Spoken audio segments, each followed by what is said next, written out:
desconstruindo a paternidade. E para isso temos aqui vários aspectos bíblicos, vários versículos bíblicos muito claros que nos levam a considerar o que realmente a paternidade nos leva a viver. Quando consideramos precisamente em Isaías 64:8, que nos diz ali claramente: contudo, Senhor, tu és o nosso Pai, nós somos o barro, tu és o oleiro, todos nós somos obra das tuas mãos. Quem foi realmente, quem nos criou, nos formou, foi o nosso Deus. E por isso o conceito de paternidade é tão claro. O conceito de paternidade nós podemos falar dele a respeito de quem forma, quem cria. Mas o Criador, ele fez absolutamente todo, visível e invisível. O Criador formou absolutamente tudo enquanto a matéria, tempo, espaço, ele criou. Mas quando falamos já de filhos, quando falamos de paternidade, já estamos falando de um relacionamento entre duas pessoas. Deus como pessoa e nós como filhos que fomos criados por Ele. Não somente criados fisicamente, sino formados, sino estabelecendo precisamente um relacionamento de amor entre Deus e nós. Por isso é tão importante a paternidade. Vemos em Mateus 11:27 que também nos fala a palavra de Deus que todas as coisas me foram entregues por meu Pai, falando de Jesus. Todas as coisas me foram entregues por meu Pai. Ninguém conhece o Filho a não ser o Pai, e ninguém conhece o Pai a não ser o Filho, e aqueles a quem o Filho o quiser revelar. Vemos então que esse relacionamento que se dá entre Deus e o homem, Jesus, ele vem precisamente porque todas as coisas foram entregues para Jesus. Lembre que a palavra de Deus nos fala muito claro que em Jesus nós somos. Nele fomos criados, por ele e para ele foram criadas todas as coisas. Todas as coisas, por ele e para ele. Lembra que Jesus, se foram criadas todas as coisas por ele e para ele. E Jesus falando de Jesus. E diz aqui, ninguém conhece o Filho a não ser o Pai, e ninguém conhece o Pai a não ser o Filho. Ou seja, há um relacionamento muito claro entre o Pai e o Filho, estreito, na eternidade, e Jesus vem, então, à Terra para nos dar a conhecer um relacionamento de uma paternidade especial. Por isso diz, a não ser o Filho, e àqueles a que o Filho o quiser revelar. E ali está o segredo nosso. Nós, como filhos, e Jesus nos dá a revelar os segredos do Pai pelo Espírito Santo, e é por isso que quando você conhece a Cristo Jesus, conhece automaticamente ao Pai, porque o Espírito Santo está ensinando para você os segredos do Pai, e então essa paternidade deve ser renovada na sua vida. Cada um de nós, dos que estamos aqui, dos que estão conectados, tem uma experiência de paternidade. Seja boa, seja ruim, mas tem uma experiência de paternidade. E essa paternidade deve ser restaurada pela obra de Jesus. Deve ser restaurada pela fé que nós temos em Cristo Jesus. E vemos ali 1 de João, capítulo 3, versículo 1, que nos diz: vejam como é grande o amor que o Pai nos concedeu. Sermos chamados filhos de Deus, e que de fato somos. Por isso o mundo não nos conhece, porque não o conheceu. O maravilhoso que fala 1 de João, capítulo 3, versículo 1, é que com grande amor que o Pai nos concedeu, o amor eterno de Deus já é nosso. Não podemos dizer que um dia vamos ter esse amor eterno. Não, já temos. E a experiência que cada um de nós vivamos é uma experiência que depende do conhecimento de Cristo e o conhecimento do Pai. Por isso é tão importante entender os conceitos da paternidade divina, os conceitos do que Ele tem para nós, os conceitos que não somente é conceito, é vida por Jesus Cristo em nosso ser, mas devemos conhecer. E assim, então, restaurar essa visão do Pai e esse conhecimento do Pai. Continuamos, então, porque a pergunta é por que desconstruir a paternidade? Quem está interessado realmente em poder desmontar toda a estrutura que Deus fez com a paternidade. Primeiro, podemos ver que Satanás vai diretamente em contra de Deus. Então, quando nós lembramos o início da humanidade, ou seja, ainda antes da humanidade, onde os anjos foram criados, onde Luzbel, que era uma bela luz, que foi criado para louvor e glória do Senhor, ele se envaneceu. O orgulho dele levou a pensar ser igual a Deus. E então ele foi expulso do céu. Foi expulso, e ao ser expulso, ele foi coartado absolutamente todos os benefícios que tinha como anjo de luz, e foi chamado Luzbel Satanás. Então, ele foi rejeitado, obviamente, pelo orgulho e pelo pecado que cometeu contra Deus, e então ele está diretamente interessado em quê? Em ir em contra de Deus. Tudo, absolutamente o que Deus construiu, Satanás quer destruir. Mas resulta que com a obra de Cristo na cruz, Jesus restaurou absolutamente tudo e continuará restaurando em certos aspectos, que isto é, obviamente, um tema para tratar profundamente, porque ele já restaurou as nossas vidas, temos vida eterna, temos perdão de pecados, temos tudo o que Deus nos deu, mas o mundo, por exemplo, a terra deve ser restaurada, ao ponto de chegar igual ao Éden, porque o Éden deve ser restaurado.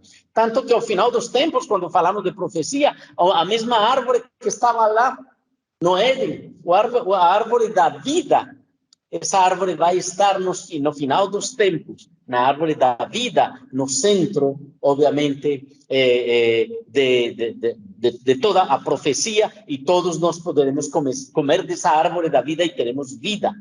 Está escrito no livro de Apocalipse. Quando vemos, então, que isso aconteceu, Satanás vai diretamente em contra de Deus. Você vê que as estruturas que Deus cria, o Satanás quer desmontar.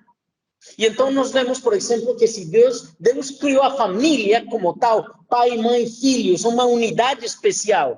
E, obviamente, há realidades onde o pai morre, a mãe morre, onde o pai não pode estar, etc., por alguma circunstância. Obviamente, são casos especiais, mas o desenho de Deus é que um pai esteja presente, uma mãe esteja presente, e que os filhos e a família cresçam em unidade, numa formação viva, uma estrutura da família. Lembremos que a família é o núcleo, o centro da sociedade. Uma sociedade não se estabelece senão a famílias. Mas hoje estamos escutando outra linguagem. Vamos continuar, porque o segundo ponto é que está tentando deconstruir o que Deus fez. E nós vemos, por exemplo, que ele sempre imita. A imitação do inimigo tem que ver com o que Deus já fez, então Satanás sempre imita. Nós vemos, por exemplo, os dons espirituais, e então nós vemos os dons de línguas. Satanás imita os dons de línguas, Satanás imita as sanidades, Satanás imita a profecia, Satanás imita absolutamente tudo isso, e nós, quando estamos em Cristo, espiritualmente vivendo nele, podemos identificar pelo Espírito Santo o que não é de Deus. Uma palavra que não é de Deus, uma profecia que não é de Deus, porque Satanás imita. E podemos continuar falando das imitações de Satanás, porque, por exemplo, nós vemos que Deus são três em um: Deus Pai, Deus Filho, Deus Espírito Santo. Mas Satanás também imita uma trilogia, digamos, três pessoas, que é a bestia, o falso profeta e Satanás. A bestia, o anticristo, o falso profeta e Satanás, são três. Por quê? São três. Ou seja, assim, muitas coisas, Satanás está imitando o que Deus fez para poder desfigurar, para poder tirar a imagem real do que verdadeiramente é. E isso acontece com a paternidade. Deus criou a paternidade, forma a paternidade, dá o foco na paternidade para poder estruturar muito bem a família e crescer, e então Satanás vai desfigurando. Ataca a criação de Deus e destrui o objeto do amor de Deus, o homem. Esse é o interesse de Satanás. Que é algo muito claro. Ele sabe que vai à destruição. Ele sabe que vai à destruição. Ele conhece muito bem nas Escrituras. Ele sabe muito bem que ele vai terminar já no lago do fogo. Vai terminar lá. Mas ele, por enquanto, ele atrapalha, acaba com a vida dos filhos de Deus, porque o Filho de Deus é quem ele ama, quem Deus ama. E então Satanás tenta acabar com o que Deus ama. Por isso que você vê Jerusalém, a Terra Santa, sendo atacada sempre, nunca tem tido Israel paz. Por quê? Porque o foco do inimigo, porque foi a terra que Deus escolheu e o povo que Deus escolheu. Você pode ver como tudo que estou falando, você pode ver na Bíblia e na história bíblica e na história mundial. Vamos continuar, porque não somente é pensar que a desconstrução da paternidade seja obra de Satanás. Não, porque nós também devemos ver que é uma escolha pessoal. Ou seja, na escolha, vamos ver esses três aspectos hoje. Por como se desconstrui a paternidade. Primeiro, por uma escolha pessoal, porque foi Adão e Eva no Éden, quando tomaram uma decisão de se afastar de Deus. Ao se afastar de Deus, se afastaram do desenho que Deus tinha para eles. E como não estavam vivendo no desenho que Deus dava para eles, o que estava acontecendo? Eles começaram a viver de acordo com o que eles acreditavam. E de acordo com como eles acreditavam, era de acordo aos seus sentimentos, de acordo com o que eles pensavam que era certo, mas não a instrução que Deus estava dando, o que deu, não é mesmo para eles. Então vamos ver esse aspecto. O atuar de Satanás, que já falamos um pouco, mas vamos falar um pouco mais, e o plano mundial. Nós vemos então ali nestes três aspectos, os três inimigos do cristão. Quais são os três inimigos do cristão? O mundo, o demônio e a carne. Então podemos ver que a escolha pessoal é a carne. Podemos ver que o atuar de Satanás é o mesmo atuar do demônio. E podemos ver que o mundo, que nos leva a viver coisas que não desejamos viver. O mundo nos está arrastando precisamente a viver situações que estão em contra dos princípios divinos. E vamos continuar então.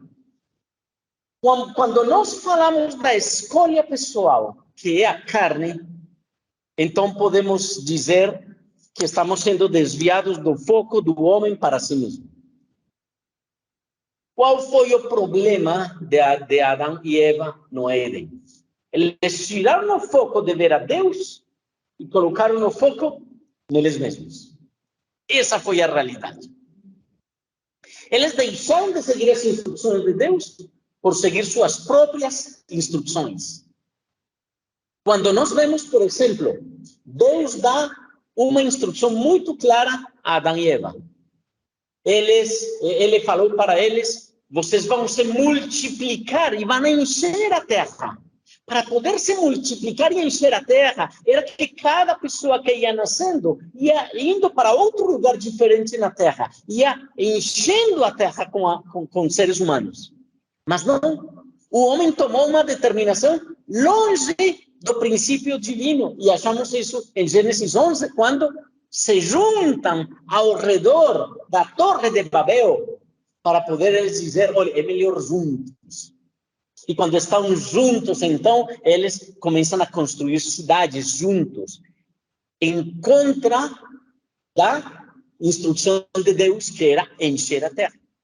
Agora, o que acontece? Você tem pensado o que acontece nas cidades, quando há grande quantidade de pessoas ao redor das cidades? Problemas sociais, a quantidade de problemas sociais, porque não se chegam a satisfazer as necessidades das pessoas. Segundo, há problemas de moralidade, há problemas de comportamento entre as pessoas.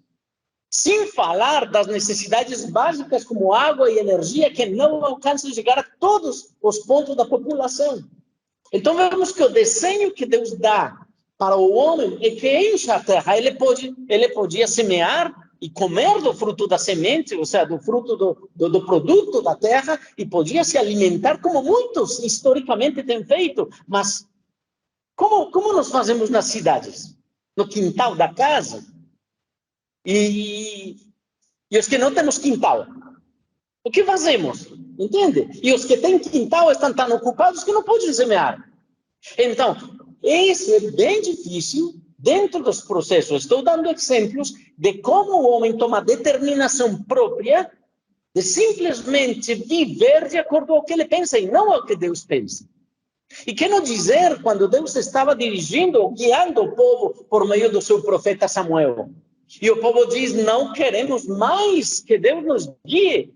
Bom, eles falaram, não, sim, que Deus nos guie, mas através de um homem.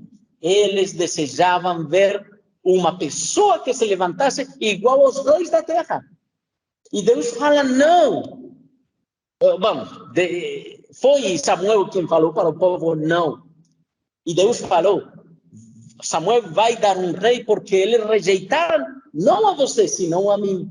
E o rei que vocês vão ter, vai ter umas características.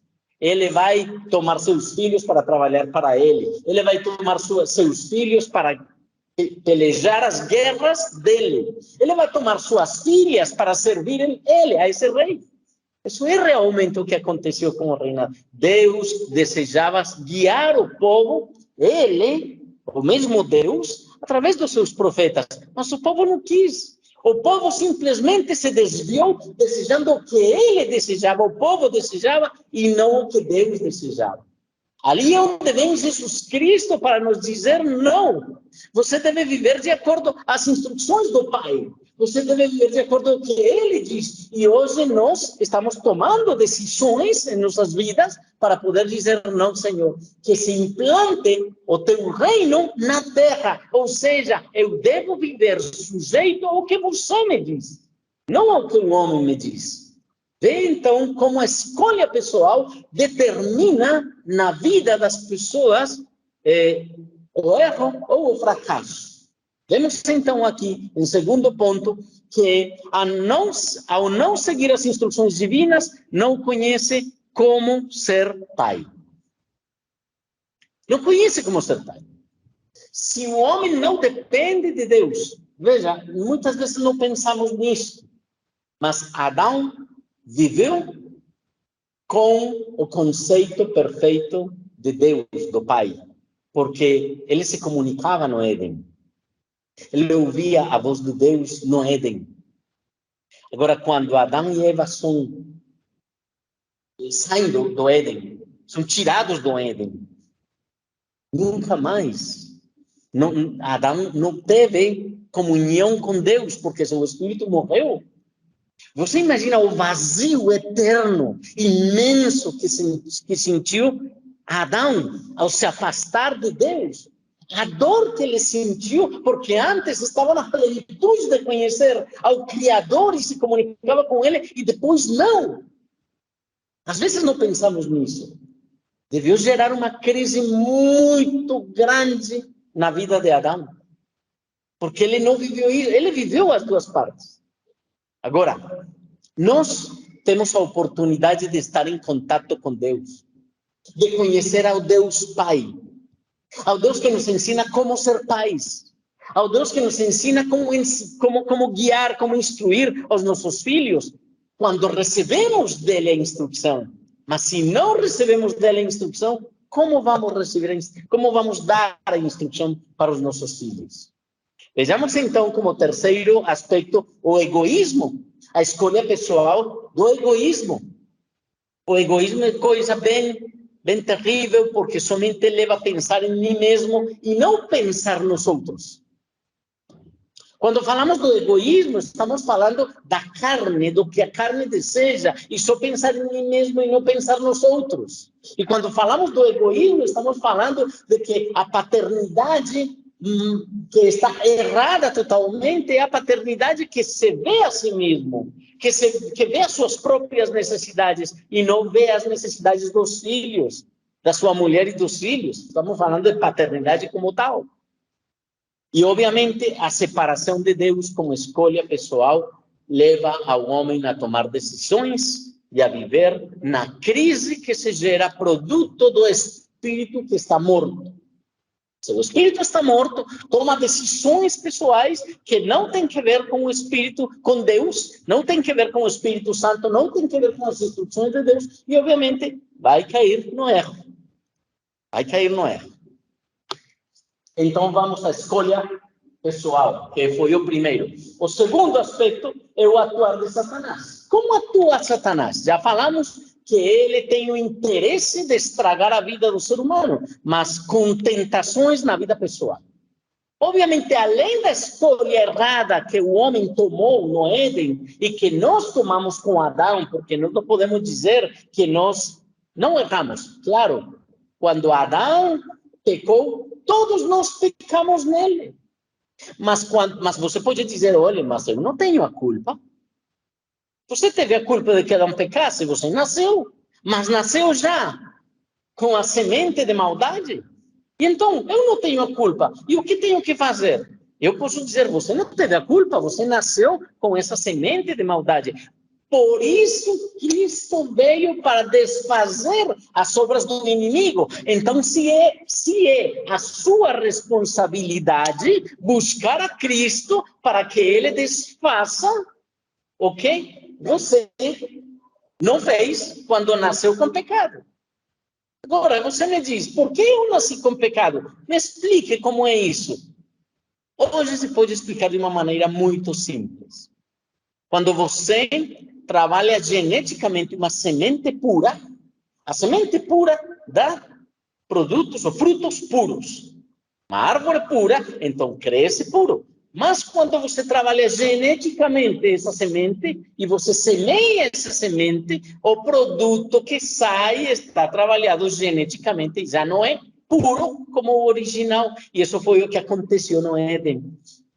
Adão era puro geneticamente, com Eva, puro geneticamente, mas com o pecado que aconteceu, seus genes espirituais e ainda físicos foram variados. E por que falo que ainda físicos? Você talvez se faça a pergunta, como se gerou a população lá no Gênesis? De onde apareceu a mulher de Caim?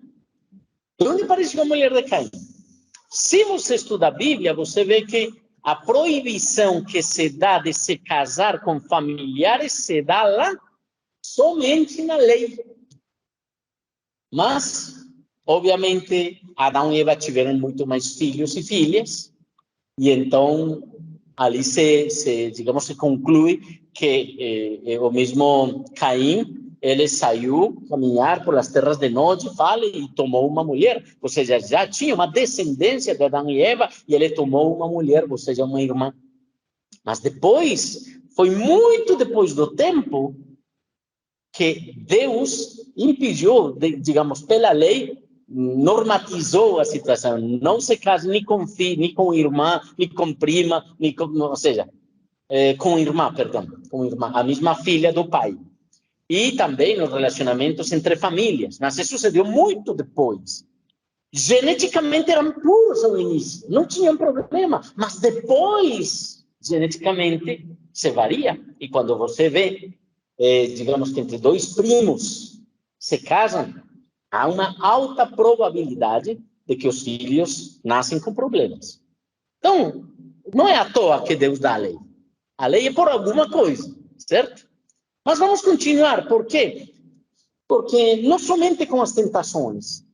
Os problemas que nós tivemos, pela escolha que tivemos, Satanás coloca as tentações. Então, ali, quando nós, pela nossa natureza pecaminosa, caímos nas tentações, então ali se gera o pecado.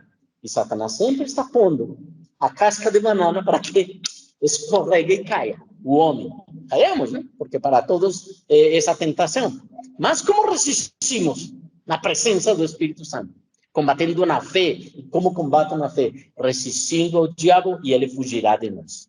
Continuemos porque diz aqui que nas feridas paternas, desdenhando a imagem de Deus. Não é certo que uma pessoa que tem problemas ou teve problemas com seu pai terrenal, Ele vai ter um conceito, quando eu falo que Deus é pai, imediatamente vai trazer seu pai terrenal e vai dizer, não, ele não pode ser como meu pai. E se eu tive um pai irresponsável, que não fornecia o necessário para mim, um pai que simplesmente foi ausente, eu vou projetar em Deus e vou ver a Deus como se ele fosse o meu pai terrenal, e então não vou buscar a Deus e não vou ter uma comunhão com Deus como devo ter. Eu vou ver a Deus como se ele fosse me largar em qualquer momento, e a expressão que eu escuto de muitas pessoas é: será que Deus me ama? Será que Deus não vai me abandonar? Talvez porque foi abandonado pelos pais. Ou se o pai traiu o filho ou a filha de alguma maneira, às vezes nós pensamos que Deus vai atuar de maneira igual, de maneira semelhante, e vai dizer, meu pai vai me falhar. Ou seja, Deus vai me falhar, assim como meu pai vai me falhar.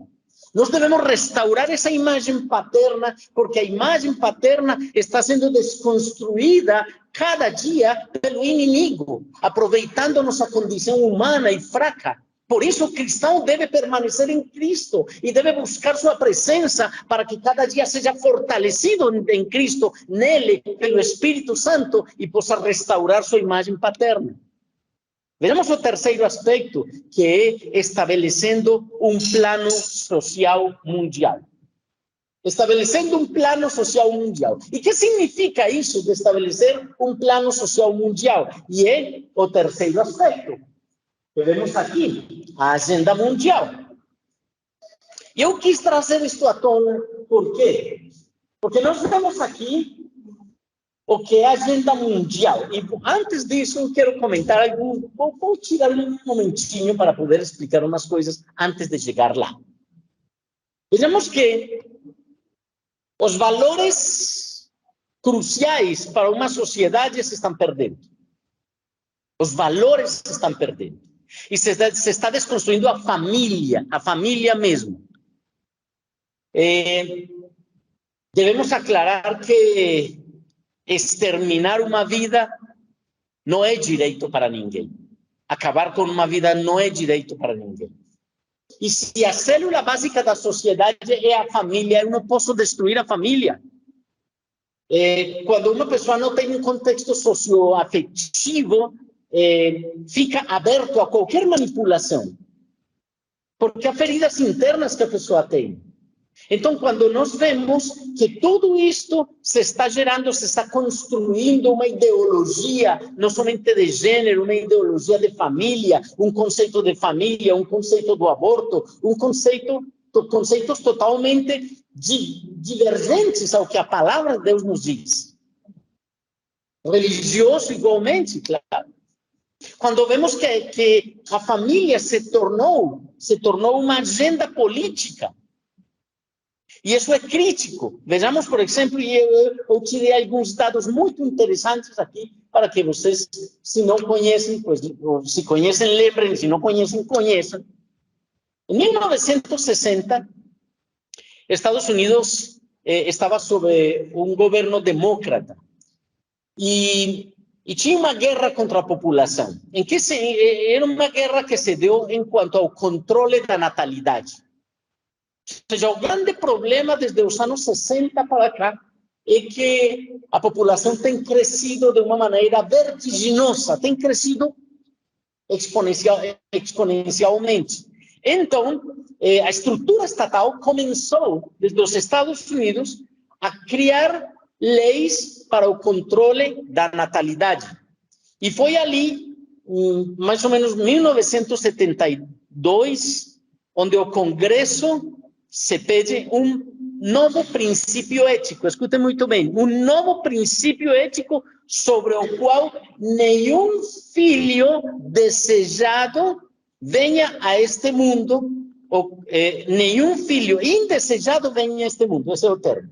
Então, o que se falava em 1972 nos Estados Unidos é que se a família não desejava um filho, fosse abortado. Que somente filhos desejados chegassem ao mundo. Que tivesse acontecido conosco. Nós estaríamos aqui. E isso não se deu. Isso não se votou. Mas depois, em 1974, um personagem mundial, uma pessoa mundialmente conhecida como Kissinger, ele pede comprometer-se com a redução da população, com a redução da migração, com a redução da contaminação, com segurança e defesa. Esse informe foi uma base para poder levar a outras leis que mais adiante se deram para poder limitar a população. E hoje, tudo que acontece ao nosso redor tem que ver com limitar a população. Neste momento, quantos habitantes no mundo somos? E hoje é necessário reduzir, segundo a Organização Mundial da Saúde, reduzir a população para poder que o mundo seja sustentável. E que significa que seja sustentável? Que possa comer e possa viver normalmente, porque com tanta população, hoje muitos passam fome. Mas como vão reduzir a população no mundo? Quais são as estratégias para reduzir a população e que tem que ver, obviamente, com o tema que hoje estamos tratando? A desconstrução da paternidade. É somente um pontinho, somente um ponto de milhares de aspectos que se podem tratar para poder reduzir a população no mundo. Na década dos 90, se dá uma agenda na Conferência Internacional da População da ONU. Em 1964, se propôs legalizar o aborto em todos os países do mundo até o ano 2015.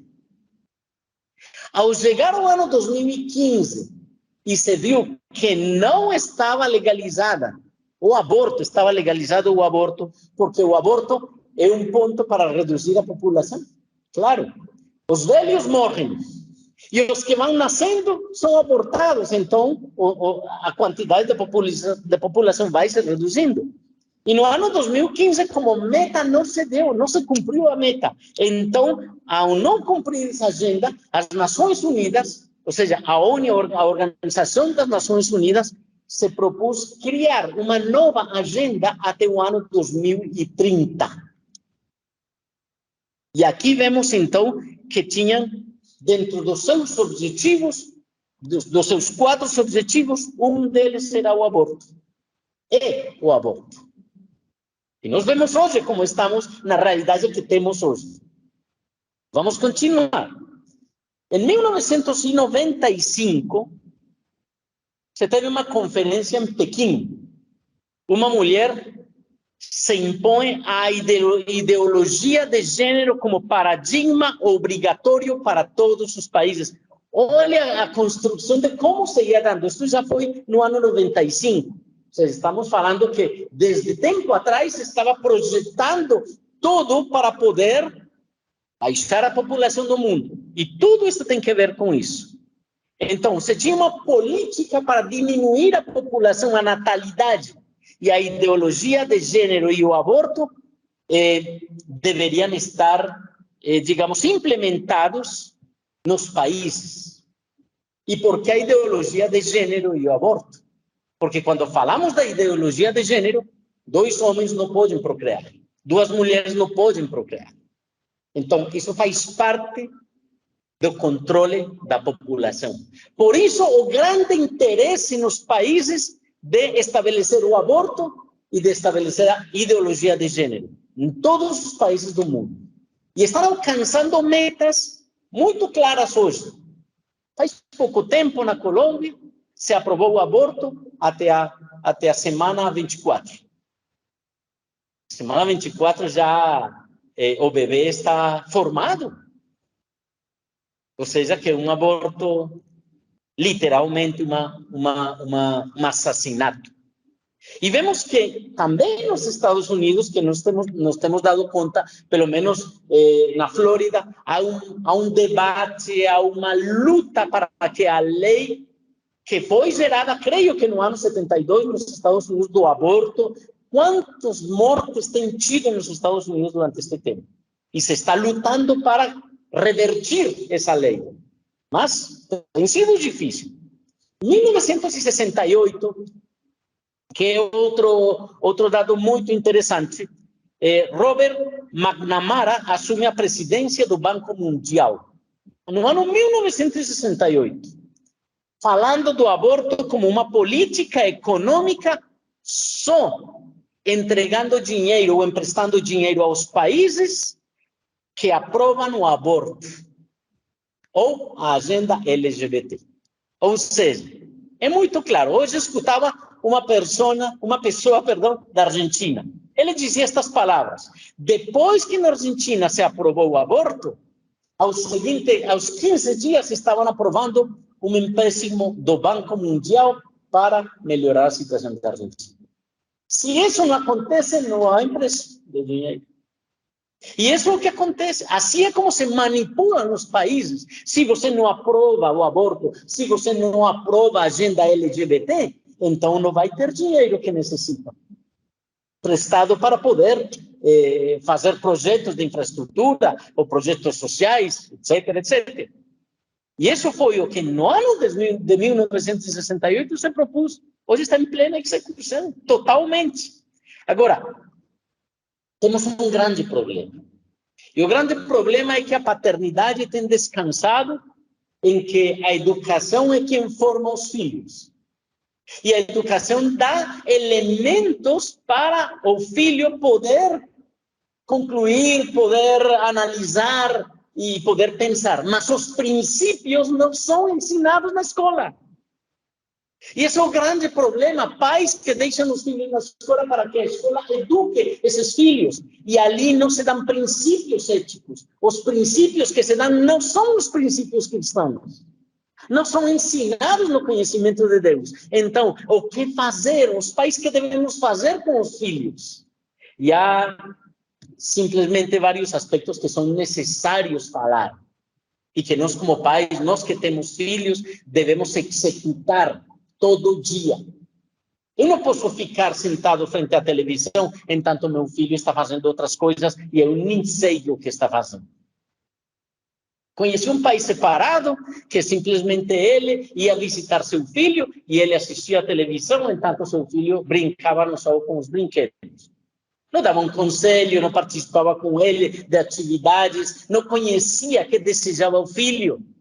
Então, que educação estava dando? Aonde estava levando seu filho? Vejamos então que hoje temos um sistema, e o sistema da moda. O que é a moda? Os jovens hoje podem pensar deste jeito: a moda é algo que me leva a viver, ou seja, tudo o que é novo é interessante e se assume como se fosse o último da tecnologia, o último e o melhor, a moda. Mas a moda não é isso. São coisas novas que aparecem, que acontecem. Então, a moda não diz nada do seu conteúdo ético. E hoje se está chamando as pessoas a se envolver na moda, nos estilos de vida. Os famosos também, as pessoas, você vê pessoas que são artistas e eles impõem características na vida das pessoas, de como viver, de como fazer.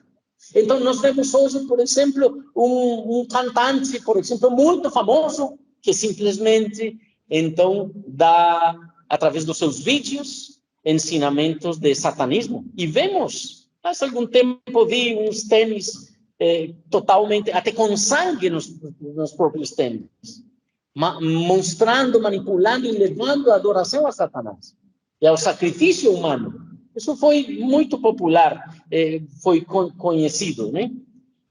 Então, o que devemos fazer nós, como pais, para recuperar novamente isso? Devemos tomar ação. Mas eu quero, então, que vejamos aqui. Aqui nós vemos na agenda mundial. Tudo isso é algo maravilhoso, o que a Organização Mundial da Saúde deseja impor no mundo ao ano 2030. Eu creio que eu já mostrei isso, com certeza eu já lembro que falei em algum momento, mas somente vamos falar de um só ponto. Quem não quer erradicar a pobreza? Todos. Quem não quer erradicar a fome? Todos. Saúde de qualidade, educação de qualidade, igualdade de gênero, água potável e saneamento, energias renováveis e acessíveis, trabalho digno e crescimento econômico, indústria, inovação, infraestruturas, reduzir as desigualdades, cidades e comunidades sustentáveis, promoção de consumo sustentáveis, ação climática, proteger a vida marinha, proteger a vida terrestre, paz, justiça e instituições eficazes e parcerias para a implementação dos objetivos. Tudo isso é maravilhoso. E quem escuta os títulos vai dizer, eu quero. Como muitos países têm falado, eu quero. Mas como chegar até lá? Como chegar até lá? Como chegar até lá? Como chegar a erradicar a fome no mundo?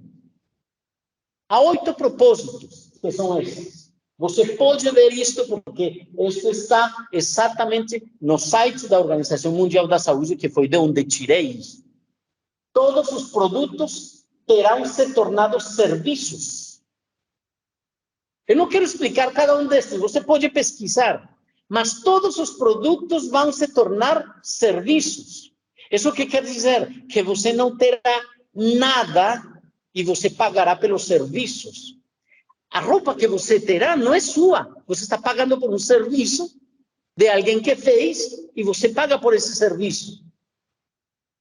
Os bens que você tem, seja casa, carro, não será seu próprio.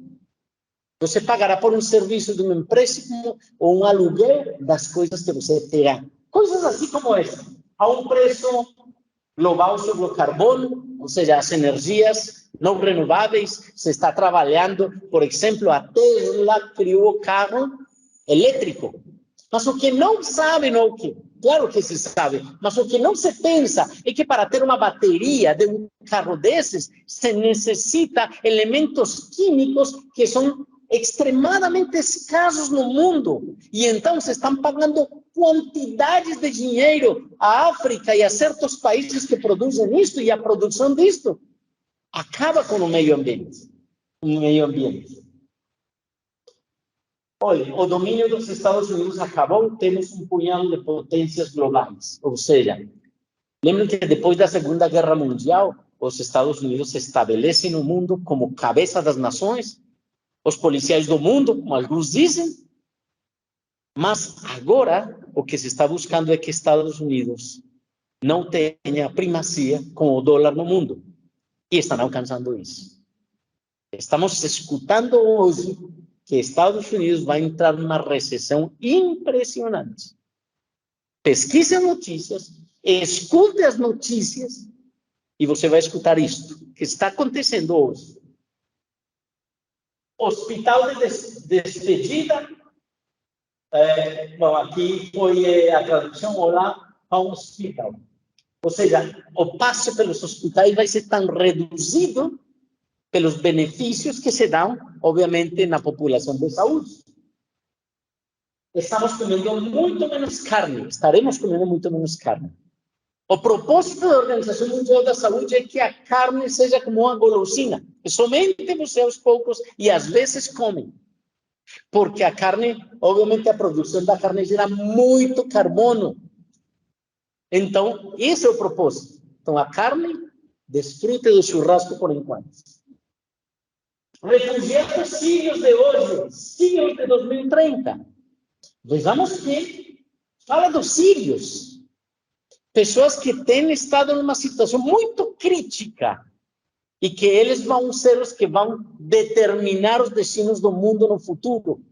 Por quê? Por, obviamente, todo o que tem que ver com o conceito de refugiados. Eu peço que você leia isso. Eu vou passar rapidamente por isso.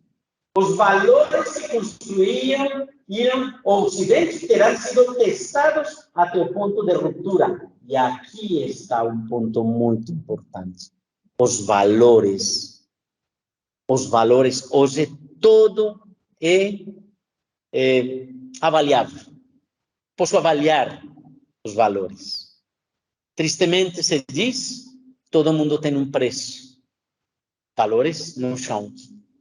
Se os princípios cristãos não estão no meio do mundo, Pense por um momento, eu estava analisando alguma situação a respeito das pessoas que somente pensam no físico, no material, as pessoas materialistas. Não tem ética. Ou seja, a verdadeira ética, de onde vem? De um conceito no qual eu quero o bem-estar do meu parceiro, das pessoas que tenho ao meu redor. Se eu tiro o pensar que eu estou trabalhando pelo futuro, que estou trabalhando pela eternidade, onde posso semear na eternidade, tudo se torna material. E, obviamente, há pessoas boas que pensam em outras. Mas, regularmente, quando a pessoa somente tem um interesse monetário, físico, material, não se importa dos outros. Porque deseja somente obter, ganhar, independente do que aconteça ao seu redor, sempre vai buscar o benefício próprio. O egoísmo que falávamos no início. E também, até a década de 2030, estaremos prontos para mover humanos em direção ao planeta vermelho. Essas foram propostas bem antigas, mas estão ali. Pesquisem ali, no site da OMS, da Organização Mundial da Saúde. Ali estão, exatamente assim como coloquei cada um deles. Onde estamos com a paternidade? Estamos num ponto onde os valores estão se destruindo, onde o conceito mais do emocional que ainda do físico se está dando, onde simplesmente levam aos jovens a pensar que podem ter os critérios de acordo com o que pensam e desejam, mas não o respeito pelo outro. Hoje, escutava um exemplo muito interessante a respeito do aborto. Alguém, de uma maneira prática, dizia, olha, a respeito das mulheres que desejam abortar, ele dizia, eu tenho um avião, certo? Eu tenho um avião e convido você a que me acompanhe a França, por exemplo. Um país bonito, não quero conhecer nada. E convido você para que vamos até França. Convidou você. Mas no meio do caminho, fala para você, já não quero mais você aqui. Você joga do avião. Ele dava de uma maneira prática o exemplo de uma mulher que abortava. Porque regularmente, ou seja, o índice de abuso sexual, há um alto índice.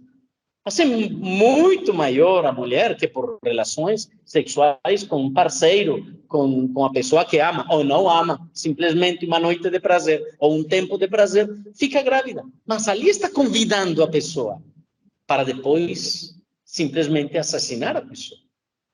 Eu não quero entrar em detalhes porque há casos que se devem avaliar e há coisas médicas que se devem estudar e, obviamente, de maneira muito profissional e ética se estudam. Mas eu quero pensar que a ética que nós temos hoje, que os valores que hoje temos, estão desvirtuados totalmente. E ainda assim, a paternidade. Vamos continuar. A família está sob ataque. Sua família está sob ataque. A minha família está sob ataque. Como vamos fazer para poder levantar filhos? Fábio, Kate. Como vamos fazer para que Estela cresça em sabedoria? Como vamos fazer? Não creia, é uma preocupação que eu tenho. Eu tenho 2 filhos, estão já adolescentes. E a pressão da sociedade, a pressão dos amigos, a pressão de todas as coisas que tem ao seu redor é impressionante e é preocupante. Porque, entanto, na escola se fala das teorias, não somente da evolução, sino da ideologia LGBT, do mesmo aborto, e dão todos os argumentos. Eu tenho como pai, eu agradeço a Deus por Celeste, que ela se senta com os filhos, se senta com Celeste. Eu me sinto, falamos às vezes, mais fala, para ser sincero, a Celeste com eles. Ele fala, mas eu também me envolvo. Obviamente eu tenho que estar ali. Porque no lar deve ser um antídoto em contra das situações que aconteçam na educação do colégio, na educação que se dá na faculdade. No lar se deve dar o antídoto. E isso que quer dizer? Antes que os filhos sejam ensinados na escola, já você ensina para eles os princípios bíblicos. Que quando eles sejam confrontados na escola, na faculdade, eles tenham um equilíbrio e pontos de referência sobre os quais tomar decisões. Se nós, como pais, não falamos com os filhos das realidades, das situações que se dão, eles não vão permanecer firmes. Vão se desviar escutando a educação que se está dando, que o mundo está dando. Um exemplo muito claro que nós tivemos em casa, que já creio que vocês conhecem. Quando nós chegamos ao Brasil, os filhos estavam pequenos e nós ensinamos desde muito pequenos para eles que o Papai Noel não existia. Que isso é algo que se gerou em outra cultura e que se trouxe ao Brasil, mas que também na outra cultura não é verdade, não existe. E então Samuel, obviamente, estava na escolinha e ele naturalmente falou para os amiguinhos: Papai Noel não existe. E todos os meninos chorando: sim, ele existe. Samuel, não, ele não existe. Até a professora chegou para a Celeste e falou: olha, nós sabemos que você digamos, não tem essa crença, mas não para que estrague a infância das outras crianças. Não, é que não tem que ver com isso. Tem que ver com falar a verdade para os filhos. O filho pergunta: pai, como nasce um bebê? Eu não posso dizer que é uma cegonha que traz o bebê. Não posso dizer, eu tenho que explicar de maneira como uma criança entenda. Mas eu devo explicar a verdade. E, entanto, eles compreendam a verdade, eles vão ter critérios para poder, quando o professor fale alguma coisa, e dizer: olha, profe, eu não acredito nisso. E até tenho que preparar meus filhos para que eles, intelectualmente, possam dizer: olha, eu tenho que entender o que o professor diz, mas eu não creio, assim eu compreendo o que ele diz.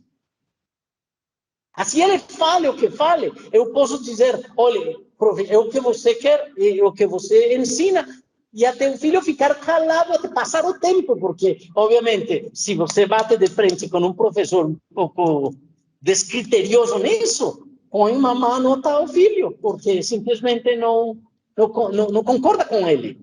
Então, a preparação se dá no lar. Você prepara seu filho no lar, frente aos embates da vida, ante as situações que a vida oferece, ante os riscos que oferece a vida. Por isso a família está sob ataque. A paternidade é muito importante na educação dos filhos. A paternidade envolve a maternidade, obviamente, a família. A família está sob ataque. E quero dizer, como falei a semana passada, se o pai não está presente, como pretende que o filho veja e atue como um bom homem e um bom pai? Necessita ver o homem que está ali, como atua, como se comporta. Uma mãe, como se comporta, como atua. Claro. A primeira mulher que conheceu meu filho foi minha esposa. O primeiro homem que conheceu minha filha é seu pai. E se eu, como pai, sou um modelo errado para minha filha, ela vai buscar modelos errados o resto da vida. Se ela não decide buscar ao Senhor, para que Deus corrija. Porque mesmo que nós não tivemos a culpa que Adão pecasse, assim mesmo temos a responsabilidade de buscar o caminho para ser corrigido e está em Cristo. E já sabemos que é Cristo. É decisão nossa buscar ou não buscar.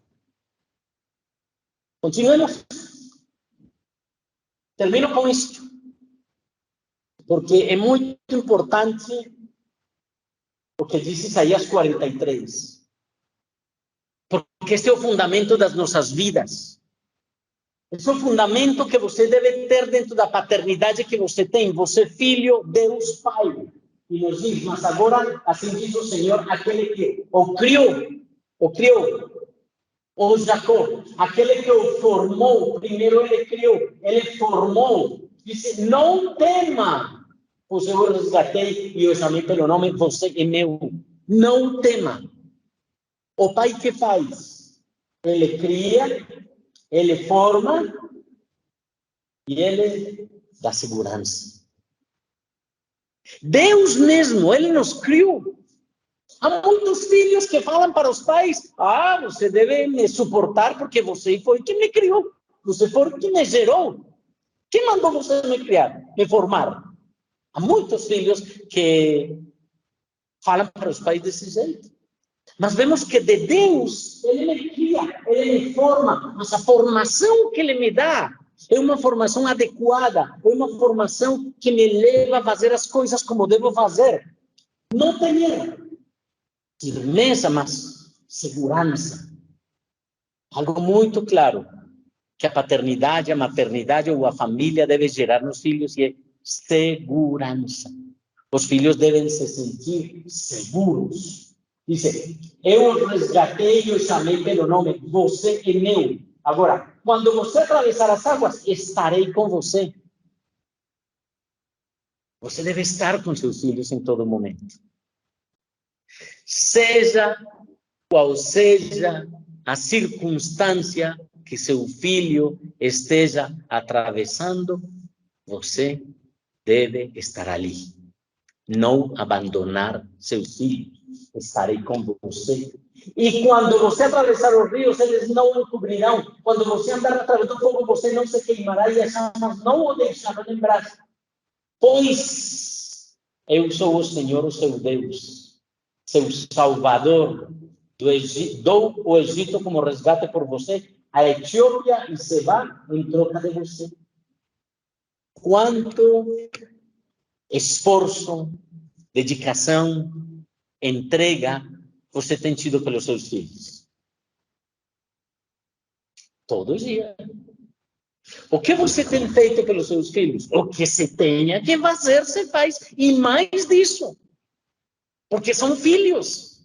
E então, quando eu vejo que o Senhor me diz que Ele deu a Egito e a Etiópia por mim, ou seja, eu sou muito valioso para Deus.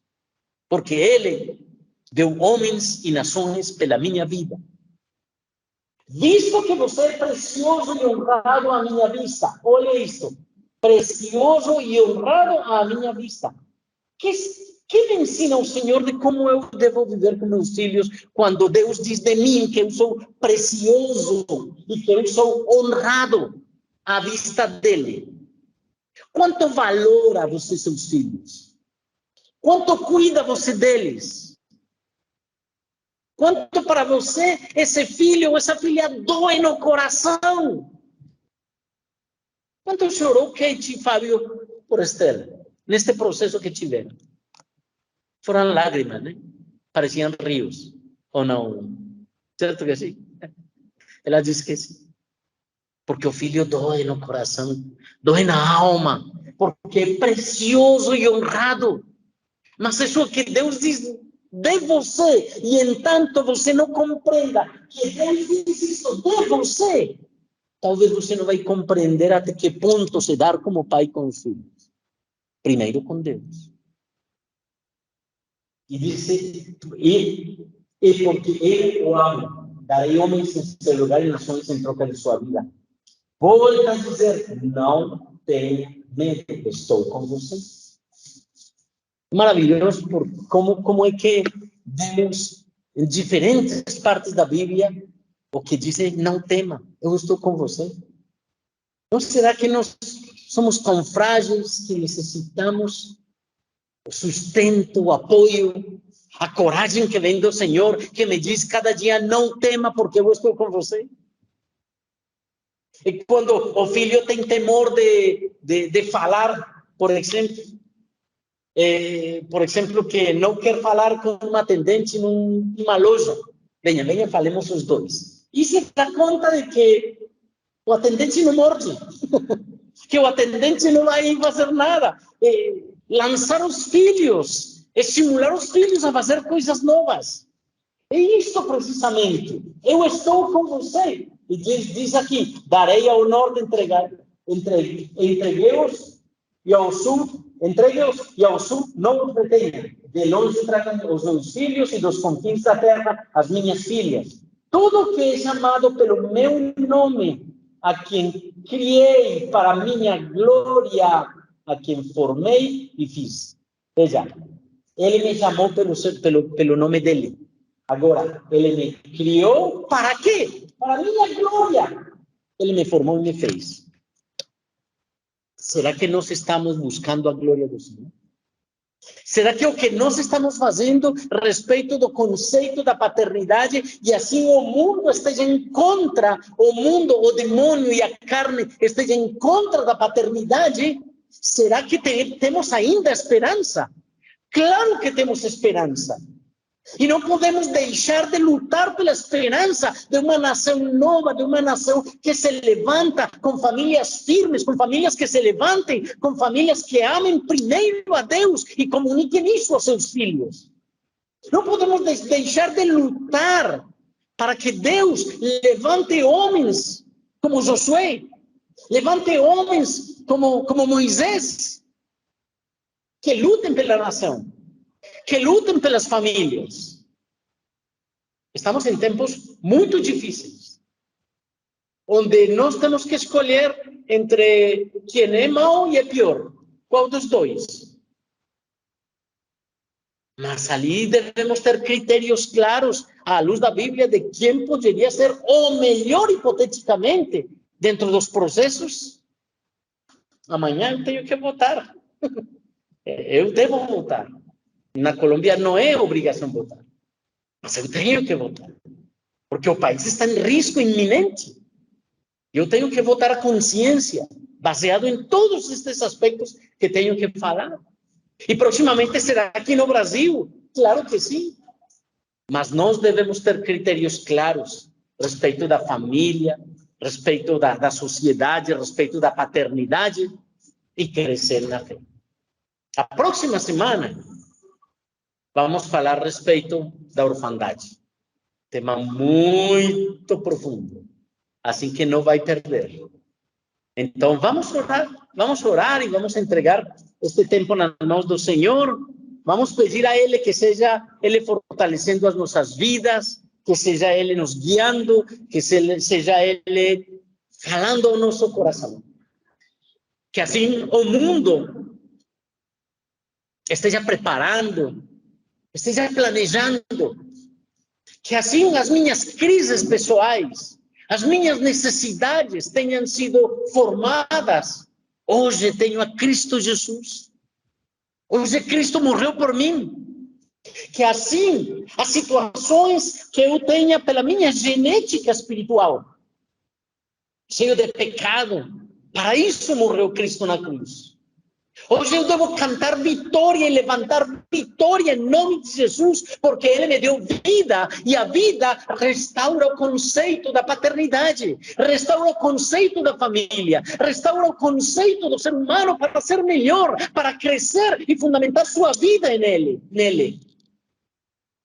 Busque a Deus, se apresente diante do Senhor nesta noite e fale para Deus: Deus, eu sou tão débil, eu sou tão fraco, Deus, mas eu necessito do teu poder, do teu entendimento, da tua força, para poder crescer, para poder ir, para poder alcançar, para poder ter a vitória que vem de ti, Senhor.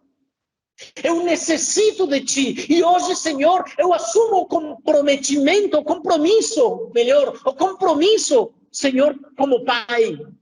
Eu assumo o compromisso como mãe, eu assumo o compromisso, Senhor, como autoridade na família, para poder ver meus filhos crescendo em fé, para poder ver meus filhos, Senhor, avançando na sabedoria, no entendimento e no conhecimento de ti, Senhor. Quero louvar teu nome, quero exaltar teu nome, quero dar graças, quero orar neste dia, Senhor, de maneira especial, Senhor, por cada homem, cada mulher que está aqui, Senhor, pelas suas realidades, pelas suas necessidades, Senhor, pelos filhos que têm, Senhor, e as realidades que vivem. Eu sei que você está levantando homens e mulheres com critério, com princípios, que se levantem e falem de acordo, Senhor, a como você quer que fale, com princípios eternos, princípios vivos, princípios que transformam, Senhor, porque vem de ti, Senhor. não de acordo ao materialismo, Deus. Eu quero, Senhor, em nome de Jesus, pedir sabedoria para guiar meus filhos, para dizer para eles o que se deve fazer e como se deve fazer, para poder ensinar eles a lutar contra a adversidade e assim o mundo esteja em contra. Os princípios prevalecem, os princípios vão adiante porque você não muda, Deus. O mundo muda e seus prazeres, as situações do mundo, Senhor, acontecem e os homens buscam estabilidade de maneira humana, mas não buscam tua presença. Eu quero buscar tua presença hoje, eu quero buscar tua guia hoje, eu quero buscar tua direção hoje, Senhor. Me ensine como viver, me ensine, Senhor, buscar teu rosto, me ensine, Senhor, depender do teu amor, porque você me criou, me formou, porque você, Senhor, traz à minha vida paz, alegria, propósito, sentido. E é por isso que estou aqui, Senhor. Eu necessito de ti, Senhor. Eu necessito da tua mão, eu necessito do teu poder, eu necessito, Senhor, que você restaure todos os aspectos em mim, Senhor. Bendito és tu, dou glória e honra somente a ti, Senhor. Oh Deus, obrigado, porque você me abraça, porque você é meu pai, porque você é meu cuidador, porque você é a alegria da minha vida. E a ti, Senhor, eu me rendo. Entregamos as nossas vidas, os nossos corações, o nosso ser diante de ti, papai. Oh Deus, estamos aqui diante de ti. E assim como Jesus falou para ti, Senhor, ali na cruz, Eli, Eli, Pai meu, Senhor, hoje nós podemos dizer, Pai meu, estou aqui, Senhor. Usa a minha vida, limpa a minha vida, transforma a minha vida, Senhor, que eu quero te entregar meu coração, minha alma, todo o meu ser, Pai. Amado Deus, obrigado por esta noite, obrigado pela oportunidade de estar juntos, de orar, de clamar, de dizer para ti, Senhor, necessitamos de ti, Pai. Damos graças, honra, glória, exaltação e poder somente a ti, em Cristo Jesus, Senhor nosso, e no poder do teu Santo Espírito. Amém.